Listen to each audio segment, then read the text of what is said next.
TCH viewers அனைவருக்கும் வணக்கம். So யூஸ்வலாக பெண்களுக்கு வந்து என்ன அப்படின்னா முகப்பொழிவு அப்படிங்கிறது அவங்க ரொம்ப முக்கியத்துவம் கொடுக்குறது. அவங்க என்ன வகையான ஸ்கின் டோன் இருந்தாலும் சரி, பட் என்னன்னா முகத்தில் வந்து ஒரு மாசு மருள் மங்கு இருக்கக்கூடாது அப்படின்னு எல்லாருமே எதிர்பார்ப்பாங்க. ஃபஸ்ட்டு பெண்களுக்கு ஆண்களுக்கு இருவருக்குமே வந்து மங்கு வரும். பட் பெண்களுக்கு அதிகமாக மங்கு வர இரண்டு காரணம் தான். ஒன்று வந்து என்ன அப்படின்னு பார்த்திங்கன்னா ஹார்மோனல் இம்பேலன்ஸ், மற்றொன்று என்ன அப்படின்னு பார்த்திங்கன்னா அவங்க இந்த டை அந்த மாதிரி யூஸ் பண்ணுவாங்க பார்த்திங்களா, அதனால தான் மங்கு வரும். இந்த டை யூஸ் பண்ணுறாங்க, இல்லை டாக்டர் நாங்கள் டை யூஸ் பண்ணுறோன்னா மோஸ்ட் ப்ராப்ளி என்ன அப்படின்னு பார்த்திங்கன்னா இன்றைக்கி நிறையா வந்து மருதாணி டை அப்படின்னு சொல்லிட்டு வருது.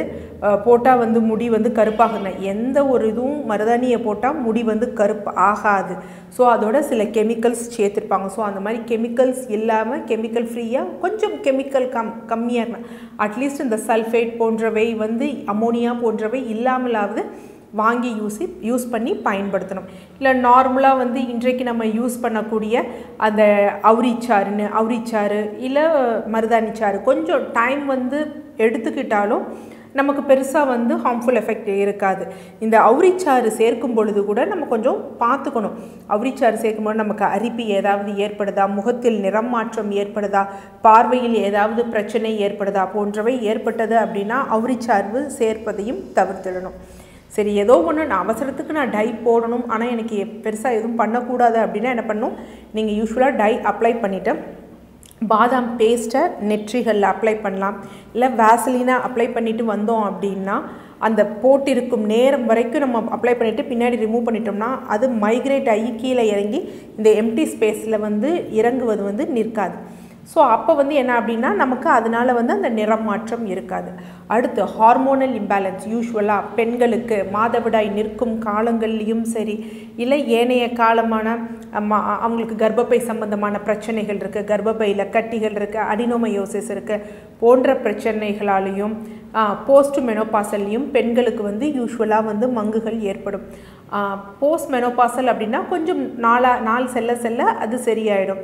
கர்ப்பப்பையில் கட்டிகள் இருக்குது, இல்லை வேறு ஏதாவது ஹார்மோனல் இம்பேலன்ஸ் இருக்குது அப்படின்னா அதற்கு தகுந்த வகையில் நம்ம சிகிச்சை இருக்கணும்.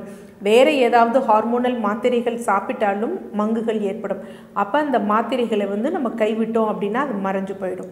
சரி, ஓகே, இந்த மங்குக்கு நம்ம வீட்டிலையே என்ன பண்ணலாம் அப்படின்னு வந்து பார்த்தோம் அப்படின்னா ஸோ ரெண்டு வகை இருக்குது. இங்கே மங்குக்கு நான் சொல்கிறது என்னென்னா பெர்மனண்ட்டாக போகிறது கிடையாது. என்ன அப்படின்னு பார்த்தீங்கன்னா கொஞ்சம் கொஞ்சமாக ஃபேட் ஆகும்.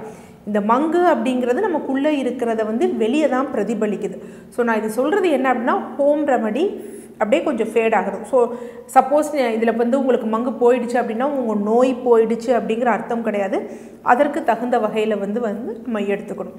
ஸோ ஃபஸ்ட் வந்து என்ன பண்ணணும் அப்படின்னா யூஸ்வலாக நித்திய கல்யாணி அப்படின்னு சொல்லுவாங்க பார்த்தீங்களா, அதோட இலைகளை வந்து நம்ம பறித்து நல்லா சாறு பிழிந்து அதை வந்து நம்ம தொடர்ந்து அப்ளை பண்ணிட்டு வந்தோம் அப்படின்னா அந்த இடத்துல வந்து என்ன செய்யும் அப்படின்னு பார்த்தீங்கன்னா கொஞ்சம் கொஞ்சமாக வந்து அது வந்து ஃபேட் ஆக ஆரம்பிக்கும். ஸோ அதை நம்ம தொடர்ந்து யூஸ் பண்ணலாம். சில பேருக்கு இது யூஸ் பண்ணுறப்ப என்ன ஒரு பிரச்சனை இருக்குன்னா, நான் யூஸ் பண்ணுறப்ப எனக்கு என்னமோ அந்த இடத்துல ஸ்கின் சுருங்குற மாதிரி இருக்குது அப்படின்னு வந்து சொல்லுவாங்க. பட் அது குவைட் நார்மல் தான். அதுக்காக நம்ம பயப்பட வேண்டிய அவசியம் இல்லை. ஒன்ஸ் நம்ம வாஷ் பண்ணிட்டோன்னு வச்சுக்கோங்களேன், அது நார்மலாகும். ஸோ அந்த மாதிரி இது பண்ணலாம். அடுத்து இரண்டாவது முறை என்ன அப்படின்னு பார்த்தீங்கன்னா அதிமதுரம். யூஸ்வலாக நாட்டு மருந்து கடைகளில் வந்து அதிமதுர பொடி வந்து கிடைக்கும். ஸோ இந்த அதிமதுர பொடியை வந்து நம்ம வாங்கிட்டு அதோடு நம்ம என்ன பண்ணணும் அப்படின்னு பார்த்திங்கன்னா யூஸ்வலாக ஏதாவது ஒரு நல்ல ஆயில் வந்து நம்ம கலந்துக்கலாம். தேங்காய் எண்ணெய் கலந்துக்கலாம். இல்லை அப்படின்னு நம்ம பார்த்தோம் அப்படின்னா ஆல்மண்ட் ஆயில், இந்த மாதிரி ஏதாவது ஒரு நல்ல பியூரான ஆயில் வந்து நல்லா கலந்துட்டு நம்ம எக்ஸ்டர்னலாக அப்ளை பண்ணிக்கிட்டே வரணும். ஸோ அந்த மாதிரி அப்ளை பண்ணிட்டு வர்றப்பையும் அது ஃபேட் ஆயிரும். ஸோ இது ரெண்டையும் வந்து என்னென்னா வீட்டு முறைகளில் நம்ம பயன்படுத்தலாம்.